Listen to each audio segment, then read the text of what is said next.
Salam, selamat pagi. Bertemu kembali dengan Ibu Apri Suyanti. Baiklah anak ibu, hari ini kita akan belajar pendidikan agama Kristen di kelas 5 SD dengan materi bertobat. Tujuan pembelajaran kita yang pertama adalah menganalisis arti bertobat. Yang kedua, menyebutkan contoh sikap hidup bertobat dalam kehidupan sehari-hari. Ibu mau bertanya, apa itu bertobat? Bertobat dalam bahasa Yunani itu memiliki istilah metanoia yang berarti berubah pikiran atau berpaling dari. Bertobat dalam Kamus Bahasa Indonesia yaitu berasal dari kata tobat yang berarti berputar, berbalik kembali. Jadi menurut Kamus Besar Bahasa Indonesia, bertobat itu berarti berbalik dari jalan dosa, memulai dan melangkah kepada jalan Allah yang benar.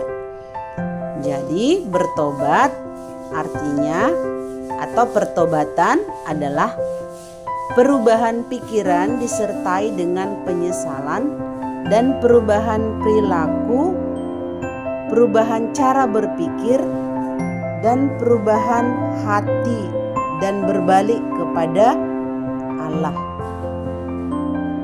Mengapa manusia perlu bertobat? Yang pertama, karena setiap manusia adalah orang berdosa. Roma 3 ayat 23 mengatakan bahwa karena semua orang telah berbuat dosa dan telah kehilangan kemuliaan Allah. Oleh karena dosalah kita boleh kehilangan kasih Allah, kemuliaan Allah dalam kehidupan kita. Jadi kita perlu bertobat ya. Yang kedua, mengapa kita perlu bertobat? Yaitu dosa warisan. Apa itu dosa warisan? Dosa yang diturunkan oleh manusia pertama, oleh Adam, sampai sekarang itu diturunkan bagi kita. Yang ketiga, mengapa kita perlu bertobat? Yaitu kita menghargai anugerah dari Allah yang sudah diberikannya kepada kita, yaitu melalui Yesus Kristus. Dia telah menyelamatkan kita, dia rela berkorban bagi kita, dia mati di kayu salib untuk menebus dosa kita. Seperti Yohanes 3 ayat 16 mengatakan, karena begitu besar kasih Allah akan dunia ini, sehingga ia telah mengaruniakan anaknya yang tunggal.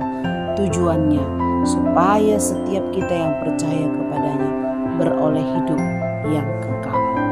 Ya, itu anak ibu ya. Contoh sikap hidup orang bertobat. Bagaimana ya contoh-contohnya? Sikap-sikap orang yang bertobat itu yang pertama, dia mau mengakui kesalahan dan minta maaf. Jadi kalau anak-anak ibu bersalah ya segera minta maaf dong ya, dan mengakui kesalahan yang dia buat ya. Yang kedua, tidak mengulangi kesalahan yang sama. Artinya tidak mengulang-ulang kesalahan yang sama itu. Misalnya dia berbohong kepada orang tua dan besok jangan lagi dia berbohong ya. Nah, itu ciri-ciri orang yang nggak mau bertobat seperti itu ya Nek Bu ya. Baru yang ketiga, berbagi dengan teman. Misalnya ketika temannya tidak punya jajan, dia mau berbagi, atau ada makanan, kita berbagi kepada temannya.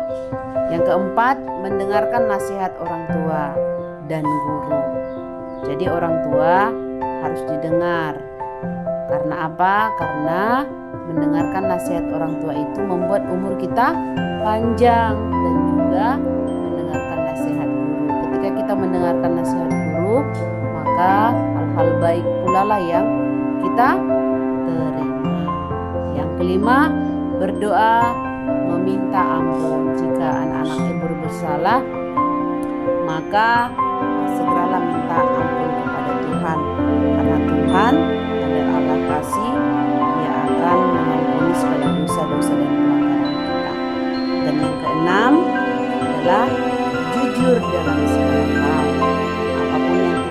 kan? Jangan kita mencoba-coba untuk berbohong ya. Misalnya ketika ujian jangan menyontek, ya jangan menyontek. Nah, itu ya Bu, anak Ibu ya. Contoh sikap hidup orang yang bertobat. Kesimpulan dari pertemuan kita hari ini yaitu pentingnya bertobat. Karena apa? Karena bertobat merupakan bagian dari kehidupan orang percaya dalam kehidupan sehari-hari. Karena sikap hidup yang bertobat, contoh-contoh yang sikap hidup yang bertobat itulah yang diinginkan oleh Allah.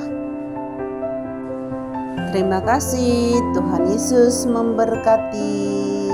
Shalom.